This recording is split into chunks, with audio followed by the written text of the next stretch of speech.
dan berkabut.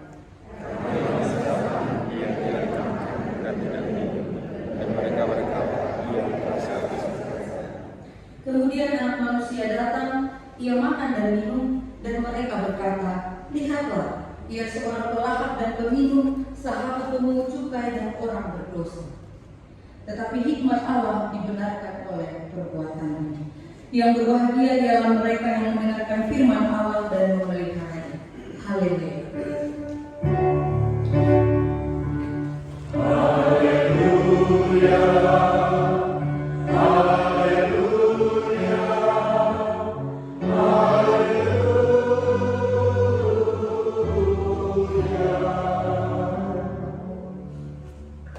Semoga saya tidak salah baca. Saya ingin membaca salah satu falsafah Jawa.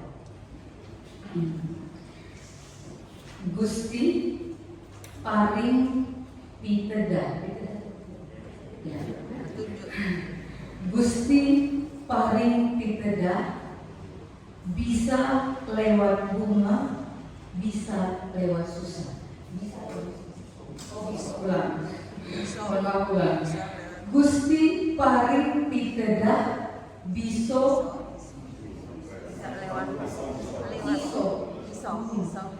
iso lewat bunga, iso lewat susah. Bunga. Iya, ada hanya. Oh, bunga. Oke. Ulang lagi. Gak boleh salah soalnya. Ulang lagi. Gusti paring pitedah, iso lewat binga, iso lewat susah. Ini kalau bisa memperbaiki pelafalan saya, berarti kepada nanti maksudnya. Apa maksudnya Bapak Ibu? Tuhan memberi petunjuk bisa lewat suka dan duka. Tuhan bisa memberi petunjuk. Tuhan bisa memberi petunjuk melalui permasalahan. Bisa melalui kesenangan Dan melalui kesusahan. maupun melalui kesusahan, penderitaan. Ya. Kenapa saya pilih falsafah yang ini untuk menjadi pembuka perenungan kita pada pagi hari ini? Karena saya acung jempol kepada falsafah Jawa ini. Ini luar biasa. Luar biasa. Kenapa luar biasa Bapak Ibu? Karena sudah ada pola pikir yang dibentuk oleh masyarakat konstruksi. Kalau hidup kita senang-senang tadi itu, gampang sekali kita mengatakan, terima kasih Tuhan, Engkau sayang padaku, Engkau mengasihiku. Tetapi kalau kita biasanya kalau kita sedang ada di dalam masalah, gampang juga, biasanya gampang sekali kita juga mulai duduk dan berpikir, hukuman apa ini? Kenapa aku dapat hukuman? Setiap kalimat, setiap ayat di dalam pasal 11 ini dalam semuanya, mengandung makna yang luar biasa semuanya. Karena itu kita hanya akan melihat 3 hal saja, Bapak Ibu. Yang pertama, itu ada di ayatnya yang ketiga. Lalu Yohanes menyuruh murid-muridnya bertanya kepada Yesus, kira-kira seperti itu. Engkaukah yang akan datang itu, atau haruskah kami menantikan orang lain? Bapak Ibu dan Saudara yang dikasihi Tuhan, benarkah kalau Yohanes bertanya seperti ini kepada Yesus? Bukankah ketika Yohanes sedang membaptis orang-orang pada waktu itu, kemudian Yesus datang, Yohanes mengatakan, melepas tali kasurnya pun aku tidak layak. Dan di dalam peristiwa pembaptisan itu, langit terbuka, lalu Roh Allah turun seperti burung merpati, dan suara Bapa terdengar. Inilah anak yang kukasihi, kepadanya lah aku berkenan. Tetapi kenapa Bapak Ibu? Ketika Yohanes ada di dalam penjara, dia kirim utusan, tanya sama Yesus, enkaukah Mesias itu? Atau haruskah kami menunggu yang lain? Kenapa bisa seperti itu Bapak Ibu? Atau pertanyaan yang sebelum itu, apakah pertanyaan ini benar? Apakah pertanyaan ini pantas untuk disampaikan oleh Yohanes yang sudah melihat dengan mata kepalanya sendiri ketika dia membaptis Yesus, lalu ada Roh Allah dan suara Bapa itu? Pantaskah dia bertanya lagi seperti ini? Menurut Bapak Ibu, seseorang yang kelahirannya itu bukan untuk menjadi karunia bagi rahimnya ibunya Elizabeth, bukan hanya untuk itu, tetapi bahkan sebelum dia dikandung dalam rahim ibunya sudah ada misi Allah atas dirinya untuk menjadi pembuka jalan bagi Mesias. Bahkan ketika di dalam kandungan ibunya, begitu Maria datang, dia melonjak di dalam rahim ibunya. Itu seorang Yohanes. Makanya tidak ada manusia yang lebih besar daripada Yohanes di antara manusia yang dilahirkan oleh perempuan di muka bumi ini. Karena memang kelahirannya merupakan sebuah misi. Tetapi kenapa Yohanes masih bertanya, engkaukah itu atau haruskah kamu menunggu yang lain? Bapak Ibu bisa boleh menjawab menurut Bapak Ibu mengapa?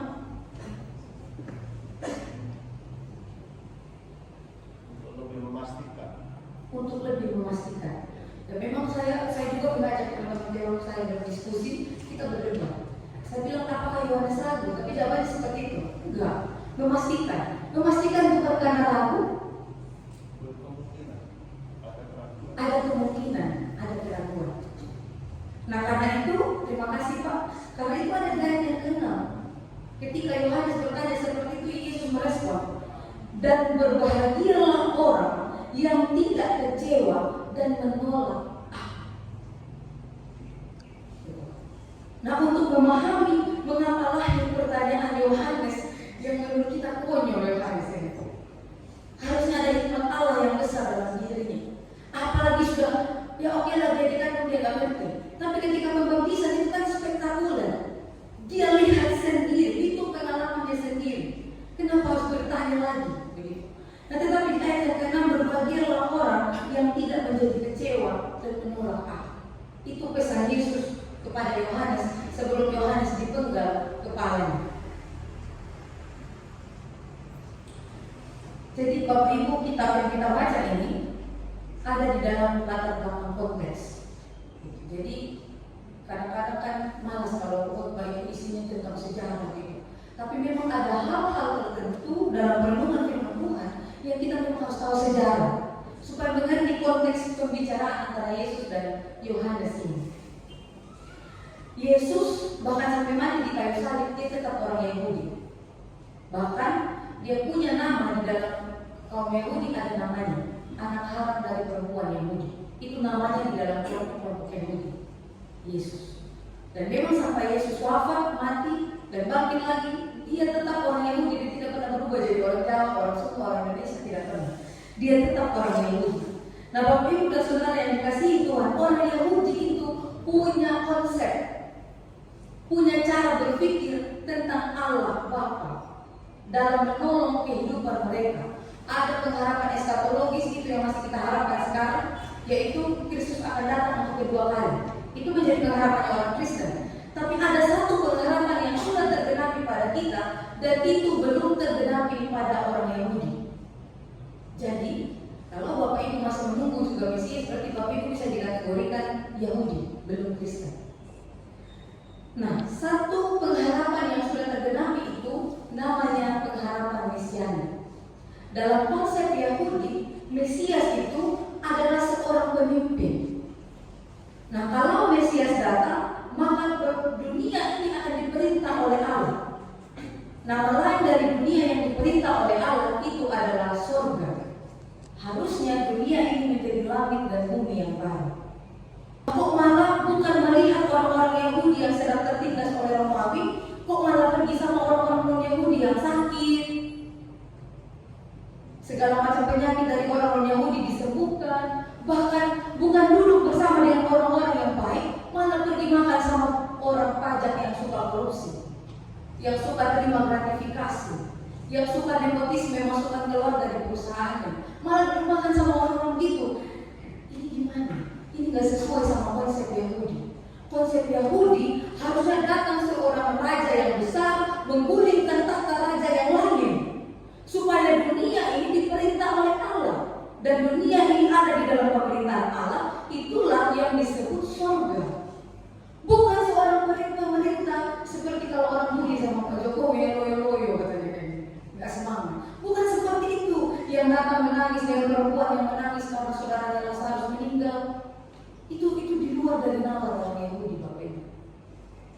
Nah bisa saja karena Yohanes juga orang Yahudi, maka Yohanes ada dalam buku ya, namanya dia dibesarkan dalam konsep yang seperti itu, sehingga dia bilang, kok tampilan dari Mesias ini gak sesuai sama pengharapan mesianik yang ada di dalam konsep Yahudi. Bapak Ibu dan Saudara yang dikasihi Tuhan, saya mengajak kita untuk berhenti berbicara tentang Yahudi, karena kecenderungan kita ketika kita membaca firman Tuhan ini, kita akan menyalahkan orang Yahudi. Percuma, udah baptiskan Yesus saja gak mampu mengenal pada itu Mesias. Kenapa kalau tampilan yang berbeda dengan konsep? Harusnya kan Roh Kudus itu lebih kuat dalam pikiran kita. Biasanya kita jatuh pada penghakiman itu, dan kejatuhan pada penghakiman itu yang paling buruk terjadi pada Perang Dunia Kedua. Pada Perang Dunia Kedua, Bapak Ibu ingat Adolf Hitler, apa yang dia lakukan? Kamp konsentrasi untuk memusnahkan ras Yahudi. Karena bagi dia, karena orang Yahudi ini Yesus mati, seolah-olah dia membela Tuhan. Karena mungkin Hitler dan kawan-kawan saya dan Bapak Ibu kalau setiap kali baca firman Tuhan selalu menyalahkan orang Yahudi. Ini teks yang kita baca pada pagi hari ini berbicara Yesus dan orang Yahudi, sedang berbicara tentang Yesus dan Alkitab dan orang Farisi. Kalau sudah berbicara begitu, kenapa saya berbicara begitu, Bapak Ibu? Sebelum berdiri di sini, saya pakai Bapak Ibu juga dulu mendengarkan firman. Kadang-kadang ketika berbicara Yesus dan Yahudi, kita berhenti pada ini, pada logika berpikir, kenapa Yahudi itu ya? Kenapa gak bisa percaya? Bahkan sampai hari ini, Israel itu masih bergerak di dalam idealisme mereka tentang Zionis. Kita harus kembali ke Yerusalem, membangun bait Allah di sana, menunggu Mesias yang belum datang. Kenapa mereka bisa berpikir seperti itu? Kalau kita berhenti pada cara berpikir seperti itu, kita akan hanya berhenti pada penghakiman. Dan titik terekstrimnya seperti Holocaust, di mana Hitler mengatakan ini ras yang membunuh Yesus. Ini mereka harus dimusnahkan. Mereka dimasukkan dalam kamp konsentrasi.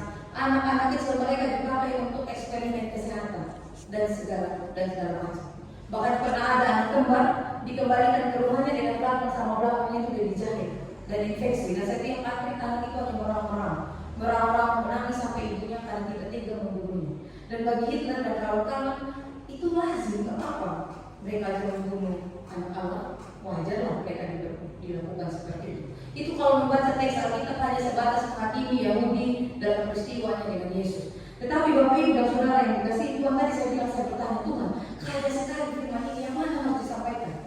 Nah, poin yang pertama ini Bapak Ibu, terkadang Tuhan itu sudah menunjukkan banyak hal melalui peristiwa-peristiwa kecil dalam kehidupan kita, melalui peristiwa-peristiwa besar dalam hidup kita. Tetapi kalau ada sesuatu yang terjadi di luar nalar kita, kalau ada sesuatu yang terjadi di luar harapan kita, kadang-kadang kita susah terima.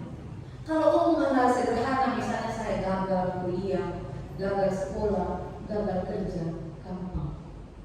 Tapi kalau bicara tentang kehidupan pencipta lagu Yesus sahabat yang sejati, sudah tunangan meninggal, sementara persiapan mau menikah pasangannya meninggal. Mencoba lagi hubungan yang kedua sama persis seperti itu. Nah, untuk peristiwa-peristiwa yang ekstrim, bagaimana kita bisa melihat itu falsafah Jawa tadi? Bahwa petunjuk itu tidak hanya dalam hal-hal yang baik, tapi juga hal-hal yang susah bisa Tuhan pakai untuk menunjukkan sesuatu kepada kita. Itu kalau baru berbicara tentang pasangan yang meninggal. Kalau berbicara anak kecil yang diperkosa ayah kandungnya, masih bisa pakai falsafah Jawa itu tadi untuk melihat petunjuk Tuhan dalam kehidupan kita manusia.